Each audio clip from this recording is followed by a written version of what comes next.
माझ्यासोबत आलेले सर्व आमदार, माजी आमदार, माजी मंत्री आणि सर्व तालुका अध्यक्ष आणि नेतेगण, सीओ मॅडम आणि त्यांच्या पूर्ण टीमचे मनापासून आभार मानतो. आज ही ऍक्च्युली इंट्रोडक्शन बैठक होती, ती आढावा बैठकच झाली, पण आपण सगळ्यांनी सहकार्य केलं त्याबद्दल मनापासून आभार. येणाऱ्या काही वर्ष आपल्याला सगळ्यांना एकत्र काम करायचं आहे आणि प्रशासन आणि राज्यकर्ते एका नाण्याचे दोन बाजू असतात आणि मी तुमची नवीन खासदार म्हणून आपण सगळे ॲज अ टीम म्हणून काम करू असं मला अपेक्षित आहे. आज तुमची हेड सुद्धा एक महिला ऑफिसर आहे आणि तुमची हेड सुद्धा एक महिला खासदार आहे, पण महिला म्हणून आम्ही इथे आलो नाही आहोत, आम्ही सक्षम आहोत म्हणून आम्ही इथपर्यंत आलो आणि आपल्याला त्याच पद्धतीत काम करायचंय. आपण सगळे आम्ही दोघी तरी आम्हाला देशाची आणि लोकांची सेवा करायची म्हणून अतिशय संवेदनशीलते आणि सहानुभूतीने आम्ही काम करतोय. मी माझं काम करते, त्या त्यांचं काम करतात. माझी तालुका अध्यक्ष असतील किंवा त्यांची ऑफिसर्स असतील, आम्हा दोघींना अपेक्षित आहे की तुम्ही आम्हाला सहकार्य कराल, कारण का आपण सगळे त्याच हेतूसाठी ह्या सर्व्हिसेसमध्ये आहोत. इथे लोकांची कामं करण्यासाठी आपण माझं सहकार्य मला कराल अशी मी आशा बाळगते. माझ्या लोकांना सहकार्य कराल, जनतेची कामं करण्यास कोणत्याही अडथळा न यावा अशी मी आपल्याकडून अपेक्षा करते. मी आजपर्यंत सुडाचं राजकारण केलं नाहीये किंवा कोणत्या अधिकाऱ्याच्या विरोधात हक्कभंग आजपर्यंत आणला नाहीये.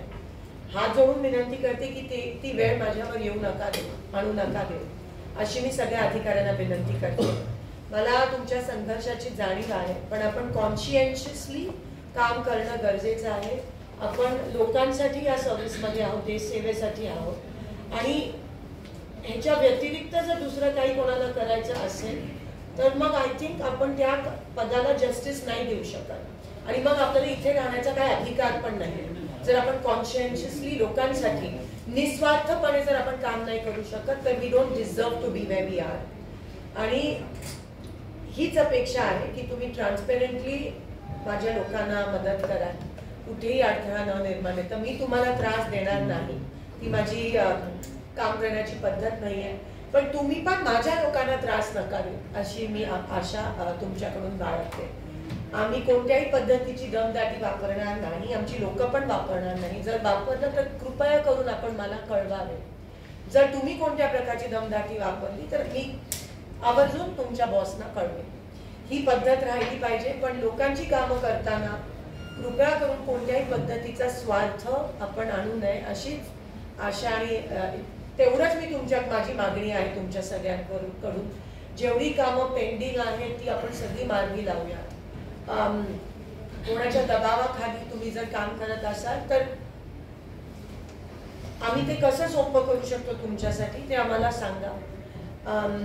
आणि ऑब्व्हियसली करप्शन फ्री सोलापूर लोकसभेला, सोलापूर जिल्ह्याला कोणताही कलंक नाही लागला पाहिजे ह्याची दक्षता आपण सगळ्यांनी घ्यावी. नाहीतर एका one Rotten Apple spoils the lot आणि आम्हा दोघींना ते नकोय. म्हणून आपण माझं आणि आमच्या सगळ्यांचा सहकार्य करा. ह्यांच्याकडून पण कधी काही चूक झाली तर प्लीज मला सांगा.